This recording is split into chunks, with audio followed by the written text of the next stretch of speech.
Kita kesini untuk apa?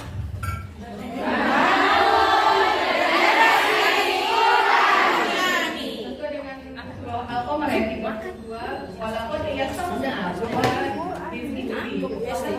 sesungguhnya telah kami mudahkan Al-Quran untuk pelajaran, maka adakah orang yang mengambil pelajaran tersebut? Nah, kitalah termasuk orang-orang yang belajar dari Al-Quran, insyaallah. Atau orang? Ustazah, apa yang Ustazah telah ketahui mengenai metode Umi? Silakan. Ya, silakan Ustazah. Namanya dulu Ustazah. Siti Omaria. Siti Omaria. Apa yang Ustazah ketahui mengenai Umi? Masya Allah, metode Umi itu mudah, menyentuh hati. Oke, yang lain, apa yang ketahui lagi mengenai metode Umi? Ada lagi? Ya, nanti kita lebih banyak lagi ya. Sekarang kita sudah tahu tadi metode Umi itu mudah, menyenangkan, menyentuh hati. Sekarang ada yang tahu nggak apa latar belakangnya ketika adanya metode Umi tersebut? Ini saja kah? Ya, silakan. Mengajarkan dengan rasa cinta seperti cintanya seorang ibu kepada anaknya. Masya Allah, mengajarkan rasa cinta seperti mengajarkan dengan rasa cinta seperti cintanya seorang ibu pada anaknya. Masya Allah. Jazakumullah khairan Ustazah. Sekarang kita masuk. Apa itu latar belakang dari metode itu sendiri? Yang pertama, adanya kebutuhan dari lembaga-lembaga untuk terhadap pembelajaran Al-Quran semakin lama makin besar. Betul ya? Makin banyak lembaga-lembaga yang membutuhkan pembelajaran Al-Quran yang lama, makin lama itu makin besar kebutuhannya. Maka berikutnya adalah banyaknya lembaga yang membutuhkan sistem yang mampu menjamin mutu setiap siswa dapat membaca Al-Quran dengan baik dan benar. Nah, siapa yang bisa menjamin kalau anak-anak saya misalnya ketika mengaji sama Ustazah, siapa yang bisa menjamin kalau dia akan bisa berhasil dengan baik? Apa yang bisa menjaminnya? Apa Ustazah? Ada yang tahu? Sistemnya itu bedanya metode Umi dengan metode yang lain. Karena Umi mempunyai sistem yang mampu menjamin mutu dari setiap siswa tersebut. Metode Umi tersebut mempunyai sistem yang komplit, yang terpadu, sehingga dia mampu menjamin mutu dari setiap siswa yang menggunakan metode Umi tersebut. Berikutnya, lembaga membutuhkan solusi dan peningkatan efektivitas dalam pembelajaran Al-Quran tersebut. Jadi dalam setiap pembelajaran Al-Quran itu ada mereka membutuhkan solusi-solusi. Apa solusinya sehingga meningkat efektivitas dalam pembelajaran Al-Quran tersebut. Jadi pembelajarannya jadi sana saja, tapi makin ada peningkatan dari setiap efektivitasnya. Nah, itulah dengan metode Umi, setiap pembelajaran Al-Qurannya itu ada peningkatan dalam tahap demi tahapnya. Termasuk gurunya sendiri. Gurunya tersendiri itu akan bertambah terus ilmunya dalam metode Umi, tidak akan stuck di tempat ilmunya.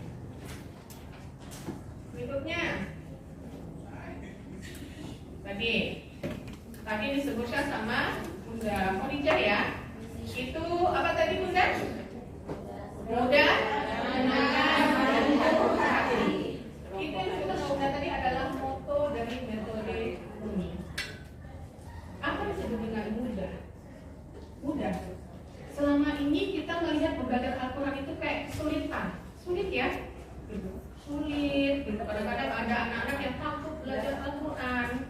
Nah, bagaimana kita dalam metode Umi ini, kita sebagai guru membuat bahwa belajar Al-Quran itu mudah, tidak sulit kalau belajar Al-Quran.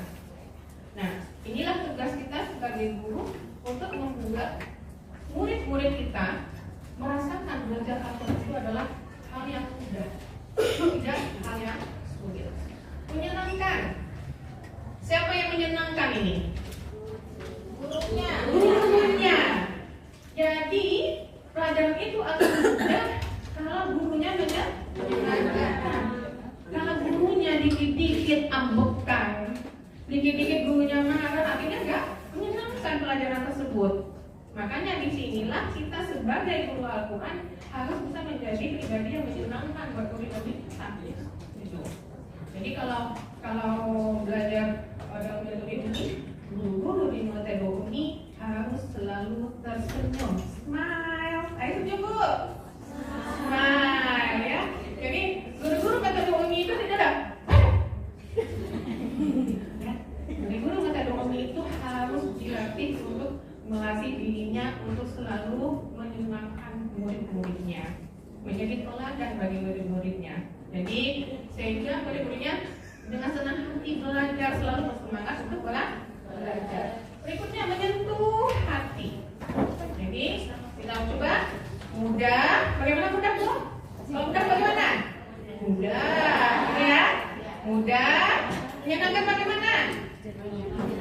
Menyenangkan. Bisa ini atau begini? Bagaimana mudahnya? Menyenangkan. Menyentuh hati bagaimana? Begini atau begini? Mana yang mau? Ayo. Banyak yang begini ya? Ya, oke. Bagaimana tadi? Mudah, menyenangkan, menyentuh hati. Apa motto dari Umi? Mudah, menyenangkan, menyentuh hati. Masya Allah, tabarakallah. Ini sebagai guru Umi kita harus lengket dalam diri kita. Sebagai guru Umi kita harus lengket dalam diri kita bahwa kita mengajarkan Al-Quran itu mudah, menyenangkan dan menyentuh hati. Ya, apa motonya Umi? Mudah, menyenangkan, menyentuh hati. Masya Allah, tabarakallah. Lanjut. Sekarang visi dari metode Umi tersebut. Ada yang tahu apa visi dari metode Umi tersebut?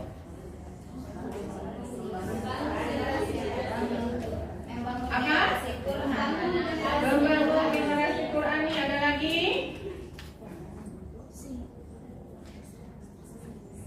Ya, kita lanjut. Visi metode Umi yaitu menjadi lembaga terdepan dalam melahirkan generasi Qurani. Ya, dari visi metode Umi tersebut, bagaimana kita menjadi lembaga terdepan dalam melahirkan generasi Qurani. Kita pakai tangan ya, pakai tangan. Apa visi dari metode Umi? Kita milih apa? Lembaga terdepan, menjadi lembaga terdepan. Ya, menjadi lembaga terdepan melahirkan generasi Qurani. Bagaimana? Menjadi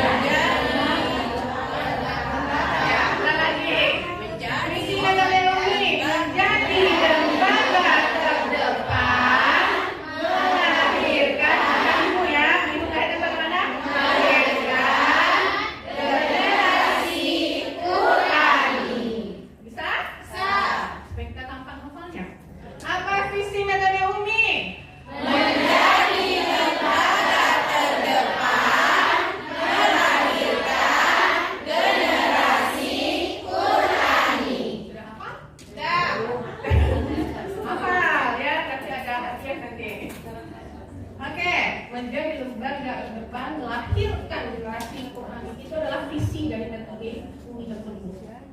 Jadi dimanapun ada yang memakai lembaga metode Umi, visinya sama, menjadi lembaga terdepan melahirkan generasi Qurani.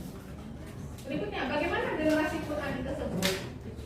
Generasi Qurani tersebut adalah generasi yang mencintai Al-Quran dan dicintai Al-Quran. Generasi Qurani tersebut adalah generasi yang mencintai Al-Quran dan dicintai Al-Quran. Bagaimana itu? Mencintai Al-Quran dan dicintai Al-Quran. Itu akan terlihat dari bacaan Al-Qurannya baik, ya, sholat yang baik, adabnya baik. Jadi dia mencakup ke tiga-tiganya. Tadi visinya menjadi lembaga terdepan melahirkan generasi Qurani. Bagaimana generasi Qurani tersebut? Adalah generasi yang mencintai Al-Quran dan dicintai oleh Jadi Al-Quran itu sudah menjadi karakter dirinya, karakter dalam dirinya menjalani kehidupan. Sholatnya baik, bacaan Al-Qurannya baik. Tidak hanya di dalam orang yang belajar metode ini, tidak hanya bacaan Al-Qurannya saja yang baik, tapi sholatnya juga baik, adabnya juga baik. Itu yang kita inginkan di dalam metode ini, generasi Quran tersebut. Kita lanjut. Misi metode ini, ada yang tahu misi metode ini apa? Ada tahu? Kita masuk. Yang pertama, membangun sistem manajemen pengajaran Al-Quran yang berbasis pada mutu. Jadi metode ini itu dia berbasisnya pada mutu, tidak jual buku. Makanya kalau misalnya kita ini ya dalam pengambilan buku itu harus disyaratkan siapa gurunya. Tidak bisa mengajarkan metode ini sembarangan. Karena apa? Karena yang dijaga di situ adalah sistem manajemen pengajarannya itu berbasis mutu. Yang dikejar itu adalah mutu dari bacaan Al-Quran tersebut, mutu dari pembelajaran tersebut.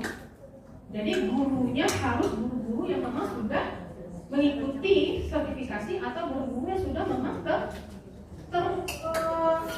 berbasis dengan pelajaran berhak untuk mengajarkan Al-Quran tersebut. Jadi nggak bisa sembarangan. Makanya ustazah sekarang ikut sertifikasi di sini, betul? Betul? Sudah ngantuk? Ya, jadi membangun sistem manajemen pengajaran Al-Quran yang berbasis pada mutu. Jadi dasarnya dalam misi metode ini adalah mutu sebagai pengajar Quran. Sistemnya bermutu. Dia punya sistem. Syarat untuk naik jilid itu ada syaratnya, ada sistemnya. Untuk munakosyah itu tahap mengajarnya ada beberapa tahapan, ada 7 tahapan. Itu semuanya diatur dalam sistem dalam metode ini. Jadi nggak asal ngaji datang, ini tidak. Dalam metode ini itu teratur sistemnya. Mengajarnya itu berapa tahapan, berapa durasinya dalam satu pertemuan, berapa kali dalam satu pekan durasinya, berapa muridnya dalam satu kelompok, itu teratur, sistemnya bermutu. Itu diatur semua. Jadi tidak sembarangan mengajarkan Al-Quran pakai metode. Berikutnya, menjadi pusat pengembangan dakwah Al-Quran. Jadi misi yang kedua dari metode ini adalah menjadi pusat pengembangan dakwah Al-Quran. Bagaimana kita menjadi pusat pengembangan dakwah Al-Quran di bumi Mimika ini, khususnya kalau kita di Mimika, di Indonesia secara besarnya, bahkan di dunia internasional, insyaallah. Berikutnya, yang ketiga, mewujudkan lembaga profesional dalam pengajaran Al-Quran yang berbasis sosial dan dakwah. Jadi mewujudkan semua lembaga yang memakai metode ini itu menjadi lembaga yang profesional dalam pengajaran Al-Quran yang berbasis sosial dan dakwah. Jadi bukan menjadi lembaga yang asal-asalan aja, asal ngajar, asal ketemuan, asal ini, tidak, tapi profesional dalam pengajarannya.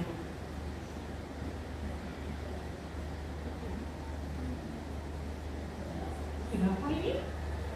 Ya, ini modul ada. Oke, kita lanjut ya. Nah, berikutnya, mengapa bernama Ummi? Ada yang tahu? Ya, jangan di kelompok itu lagi, di kelompok lain, jangan di kelompok Maryam lagi. Aisyah, itu Aisyah ya? Iya.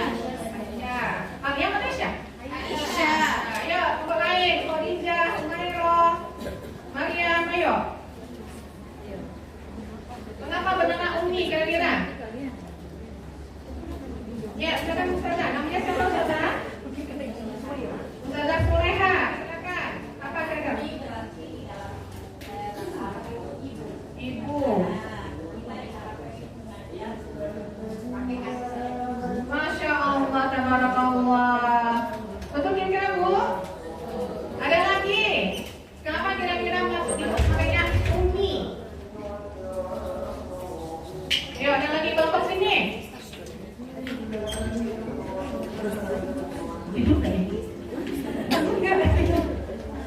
Ya, tokoh Humairah. Namanya siapa, Ustazah? Saya Fitri. Ustazah Fitri, silakan.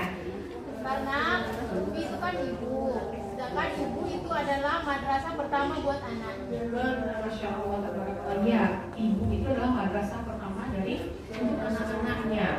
Ya, nah sekarang kita lihat kenapa dipakai nama Umi. Pertama bermakna ibuku. Betul nggak Umi itu artinya ibuku?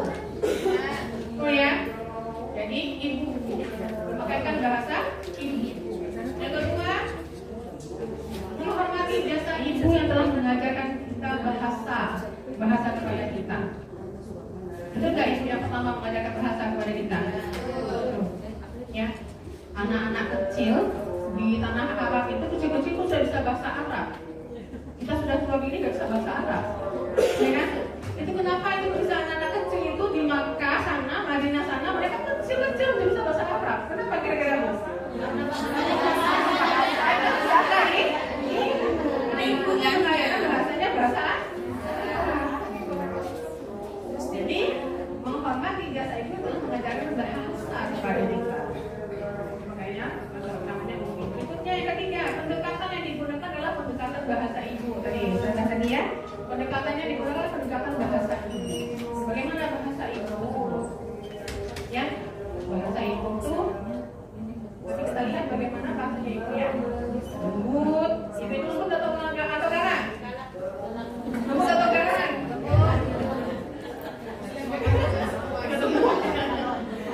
Oke, kita berikutnya ya, pendekatannya dengan bahasa ibu. Bagaimana pendekatan bahasa ibu tersebut? Yang pertama, direct method, yaitu langsung tanpa banyak penjelasan. Ibu itu ngomongnya langsung, ya, tanpa banyak penjelasan. Kalau tidak kata ibu berarti tidak. Ya, jadi ibu itu bahasanya itu langsung tanpa banyak penjelasan. Direct ya. Yang kedua, repetition, yaitu diulang-ulang. Nah, benar ya, diulang ya kalau ibu kalau ini ulang-ulang, itu lagi ngomongin. Betul kan? Jadi ibu itu bahasanya dengan sampai anaknya paham. Berikutnya, affection, yaitu kasih sayang yang ibu itu kalau mengajar anaknya dengan jadi inilah yang kita pakai dalam bahasa kita belajarkan metode Umi, yaitu langsung tanpa banyak penjelasan. Contohnya, abata ini tidak berubah, ini tidak kayak perahu ada titiknya, tidak seperti itu. Tapi langsung dicontohkan, ditolakkan. Abata, betul nggak? Jadi ini metode Umi itu langsung. Lagi, tak tidak ini. Titiknya 3, dia kayak perahu, titiknya 3, tidak seperti itu, langsung dicontohkan. Tak, tidaknya lihat, langsung ditalakikan sama ibunya. Betul nggak Bu? Ya. Jadi tanpa banyak penjelasan langsung dipraktekkan, langsung dicontohkan dan diulang-ulang. Jadi kayak misalnya dengan hafalan Al-Quran itu ditalakikan bersama gurunya sama ustazahnya, dibaca ulang sama ustazahnya, nanti baru kasih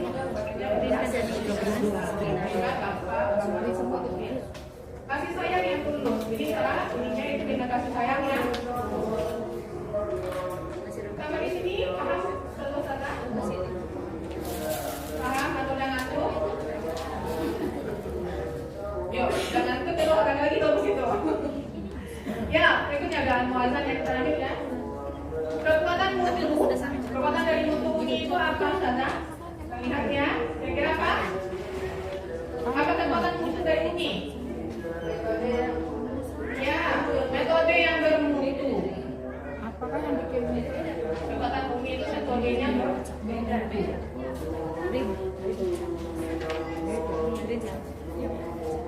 Berikutnya guru yang bermutu.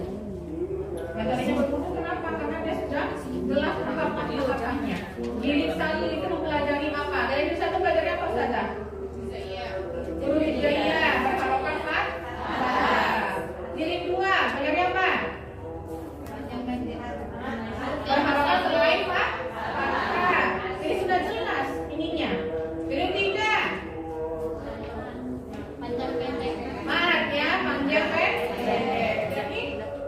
sudah ada tahapan-tahapannya dan ininya sistemnya tuh bermutu.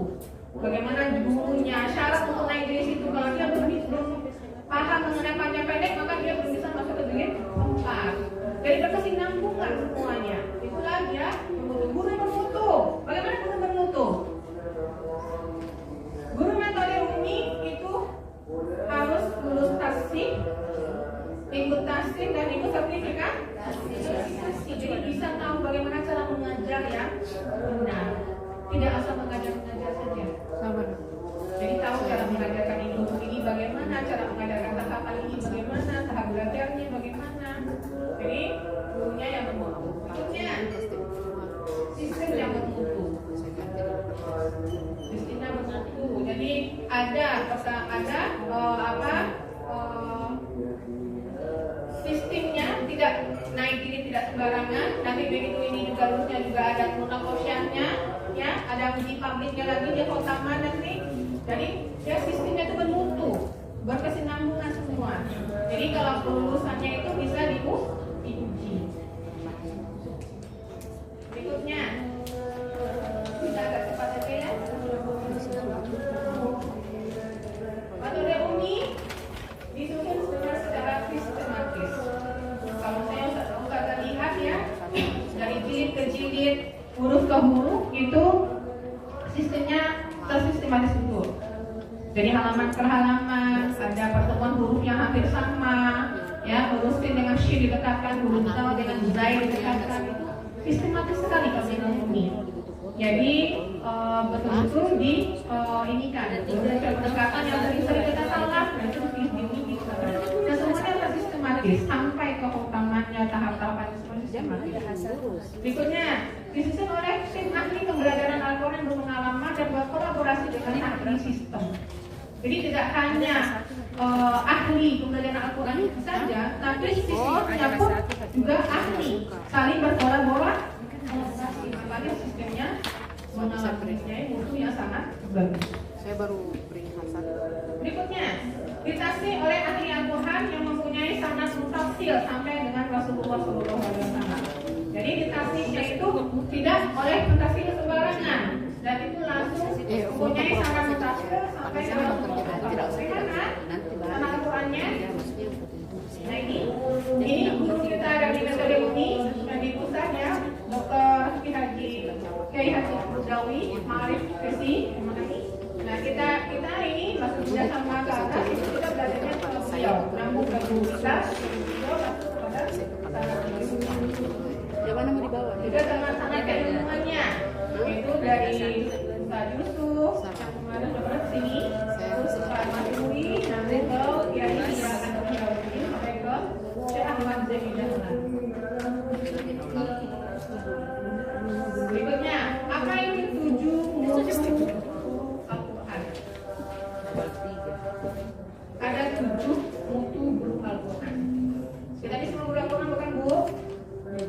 Di sini siapa yang sudah mengajar? Yang sudah mengajar lebih dari 10 tahun? Ada? Yang tadi 10 tahun semua sudah. Belum? 5 tahun?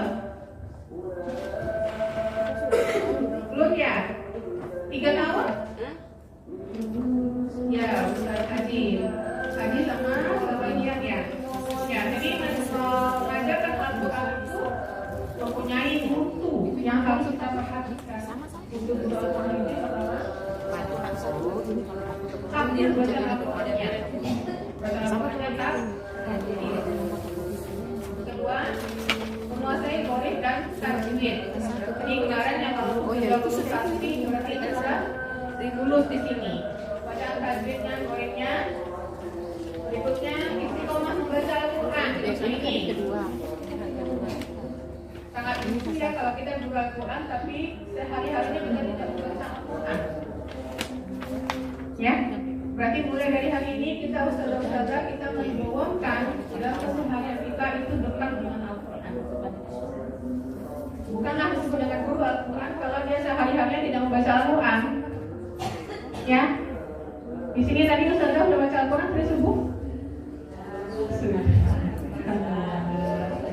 Ya, jadi istiqomah dalam membaca Al-Quran.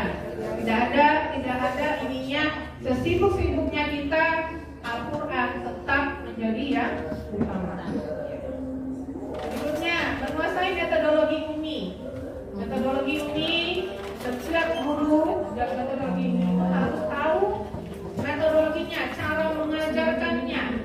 Cara saya mengajarkan di satu ini, apa yang harus saya ketahui, apa yang harus saya mengajarkan, caranya bagaimana, tahapan-tahapannya bagaimana, apa syarat lulusan dari satu tersebut. Nah, itu harus tahu. Saya mengajar dari dua, apa ini syarat kompetensi dasar yang harus ditumbuhkan, harus dikuasai oleh murid saya sehingga dia bisa lulus di jilid dua ini. Jadi nggak asal mengajar aja. Jadi dibaca di dalam buku, biasanya di buku jilid dua, di jilid itu ada di depan itu apa kompetensi yang harus diketahui masing-masing jilid tersebut. Jadi guru harus tahu.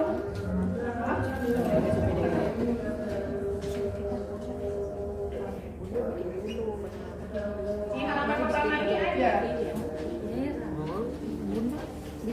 Dibikin di rumah aja, atau dikasih Di sini ada. Kalau kita mengajar, sebelum kita mengajar diri tersebut, maka kita harus tahu apa pokok bahasan diri tersebut yang harus dikuasai muridnya. Sehingga pada saat kita mau mengajarkan, kita sendiri harus menguasai materi tersebut. Jangan nanti sebelum mengajar, pas satu lagi mengajar bengong. Bisa mengajar apa ya? Harus tahu. Saya mengajarkan halaman ini, maka guru harus tahu dulu apa yang akan saya ajarkan mengenai halaman ini. Bagaimana cara saya mengajarkan di halaman ini. Jadi itulah guru harus menguasai metodologi ini. Jadi harus tahu tahapan-tahapannya, apa yang harus akan diajarkan sebelum kita mau mengajar. Berikutnya, berjiwa dari dan murabi. Seorang guru Al-Quran itu berjiwa dari dan murabi. Dan murabi itu adalah berjiwa sebagai keilmuan, ya. Jadi mengatur akhlaknya bagus. Kenapa? Kita menjadi contoh. Ya, tidak jarang murid itu semuanya akan melihat bagaimana kita. Kalau gurunya nggak bisa memberikan contoh yang baik, muridnya bisa akan menjadi yang tidak. Jadi kalau dulu saya seorang guru ya, dia mengatakan begini, kalau semua di dalam kelas itu murid-muridnya nggak bisa, misalnya sekitar 80%, berarti itu bisa kemungkinan bukan muridnya yang tidak bisa, tapi gurunya lah yang cara mengajarkannya yang tidak bisa. Jadi makanya di sini guru harus menjadikan kepribadiannya dari dan merobi, mulai memperbaiki diri. Kalau kita mau akhlak mulai kita bagus, maka dari diri kita dulu yang bagus. Kalau kita mau menanam murid kita, dia minum duduk. Yo, ada hadis minum duduk, kan? Kitanya jangan minum berdiri. Jadi mulai dari gurunya sendiri. Bagaimana guru itu menjadi dan menjadi contoh. Mulai dari diri sendiri menjadi contoh yang baik bagi murid-muridnya. Kita mau murid kita tidak berkata-kata kasar, kita dulu yang tidak berkata kasar. Ya, jangan sampai muridnya, kamu sih nggak tahu, itu nggak tahu. Ya, kamu sih muridnya akan menjadi adab yang baik kalau kita sendiri tidak punya adab yang baik. Jadi mulai dari ini kita menjadi pribadi yang dari yang buruk dan buruk. Berikutnya disiplin waktu.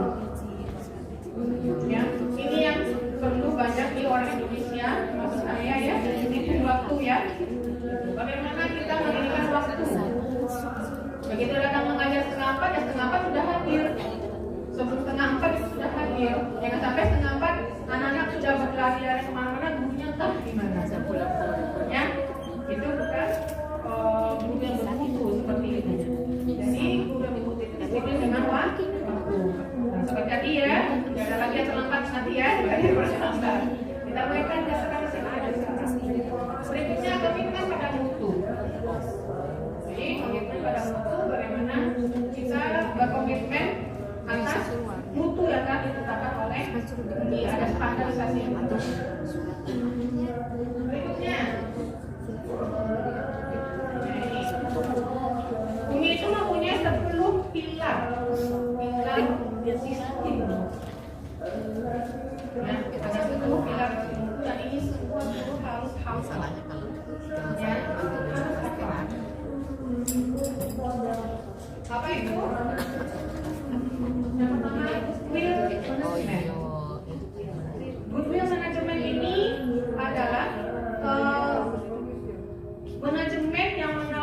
lembaga tersebut harus menjadi manajemen yang mendukung pembelajaran, baik itu mungkin kepala sekolahnya, kepala ketua yayasannya, atau kepala pengasuhannya harus memberikan goodwill manajemen tersebut, menyediakan tempat, menyediakan bisyarah, kenyamanan guru, dan lain sebagainya. Maka bila yang pertama yaitu goodwill manajemen. Bagaimana manajemennya itu merupakan fondasinya yang pertama dalam menatakan sistem. Yang kedua, sertifikasi guru seperti yang kita lakukan sekarang. Sertifikasi guru. Goodwill manajemen, kita indikan bagaimana?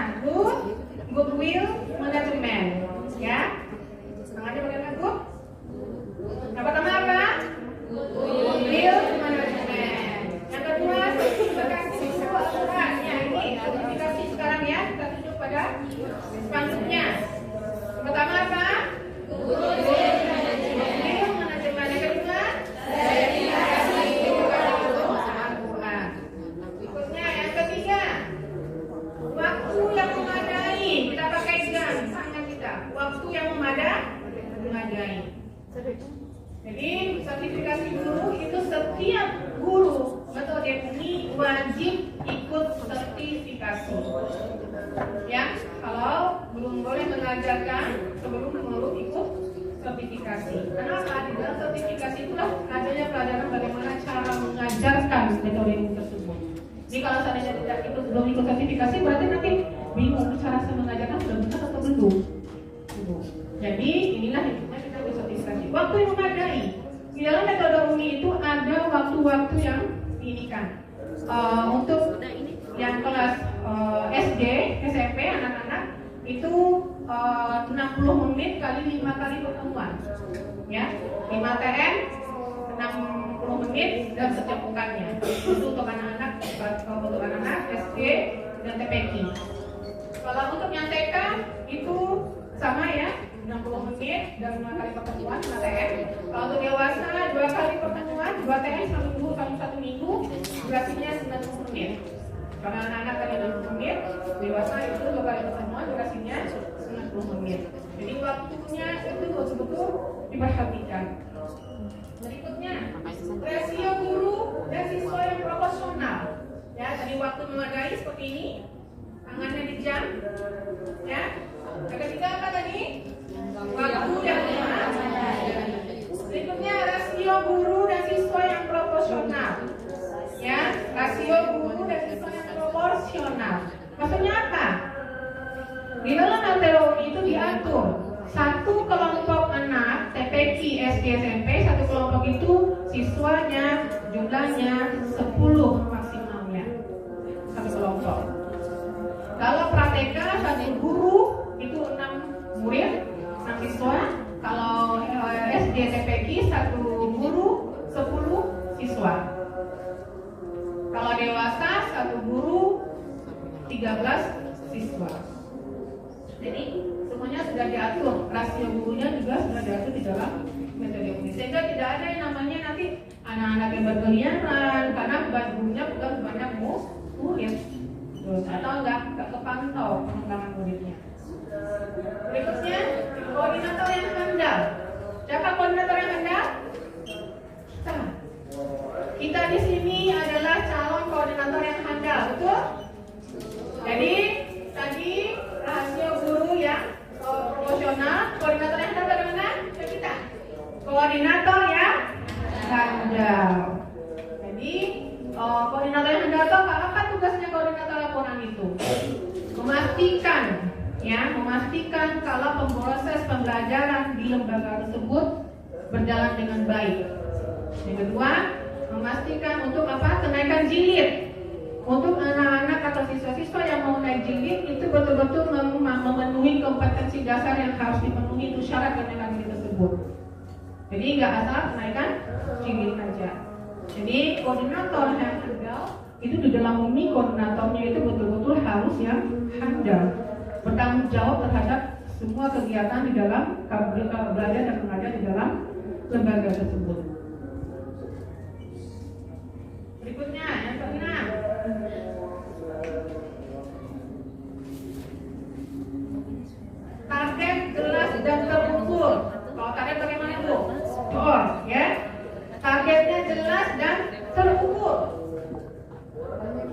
Jadi targetnya itu satu rukun.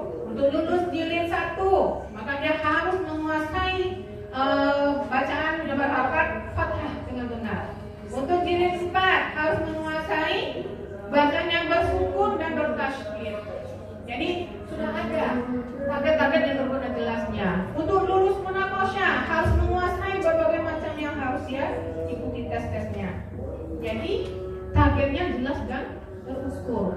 Tidak main asal naik jilid aja, tidak main asal lulus munaqasyah saja, tidak. Jadi kalau anak-anak lulus munaqasyah atau khotam di akademi itu betul-betul sudah melewati pendidikan yang sangat hebat, ya. Berikutnya, tahapan yang baik dan benar. Jadi betul-betul bertahap, ya. Dalam metode itu semuanya tahapan-tahapannya baik dan benar.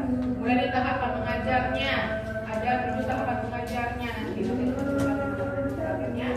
ada tahapan-tahapannya bagaimana dalam belajarnya itu, mulai dari tasir sampai isinya.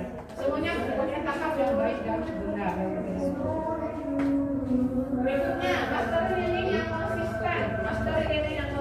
Kita sudah sama, ya. Jadi konsisten. Masternya itu konsisten, tidak berubah-ubah ininya, ya. Ini master tidak konsisten. Berikutnya quality control internal dan eksternal. Apa itu quality control internal dan eksternal? Jadi teman-teman ustazah sebagai guru dikontrol sama koordinator Al-Qur'annya. Sementara koordinator Al-Qur'an akan dikontrol oleh undanya, ya. Nanti undanya akan dikontrol oleh umi pusatnya. Jadi semuanya itu ada pertanggungjawaban kontrol yang tidak baik internal maupun eksternal. Jadi makanya dia istilahnya betul-betul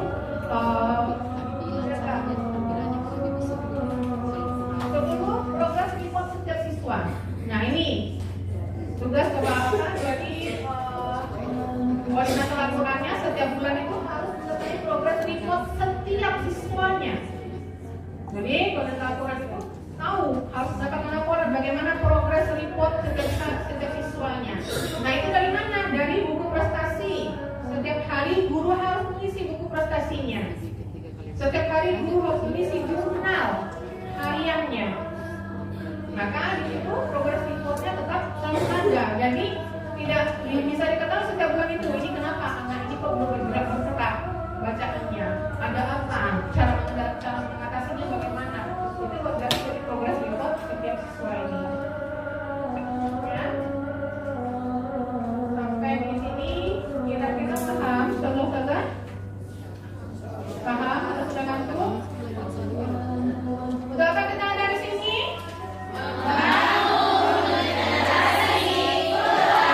Ayo masih ada yang terbalik-balik. Untuk apa kita dari sini? Membangun.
yang kedua adalah sertifikasi guru Al-Quran, yang ketiga adalah waktu yang memadai, yang keempat adalah hasil antara guru dan siswa yang proporsional, yang kelima koordinator yang ada,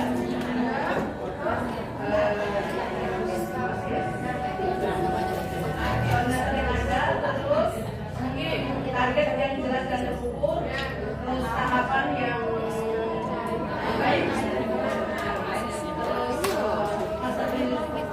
mastery learning yang konsisten, terus yang terakhir adalah quality control dari internal dan eksternal, terus yang terakhir adalah progress report setiap siswa.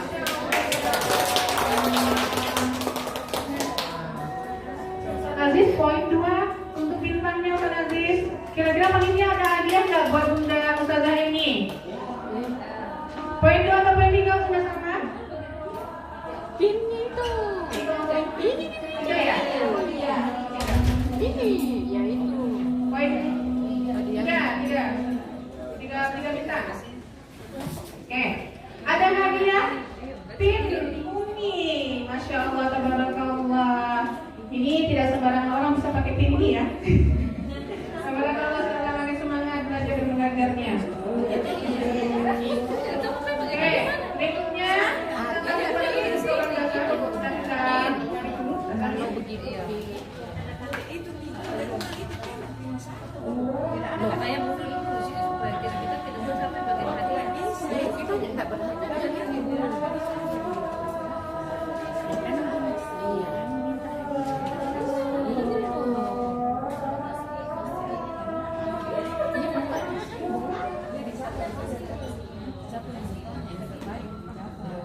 Berarti bulan sih kita tidak tahu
pabriknya. Seperti kemarin ya dari sisi juga kita mengadakan adanya kebutuhan dan imtihan ya.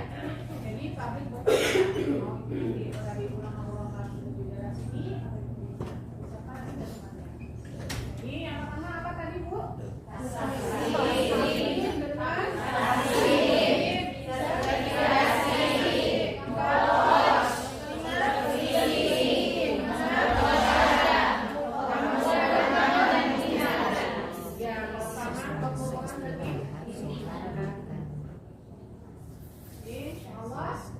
yang tadi sudah saya pelajari ini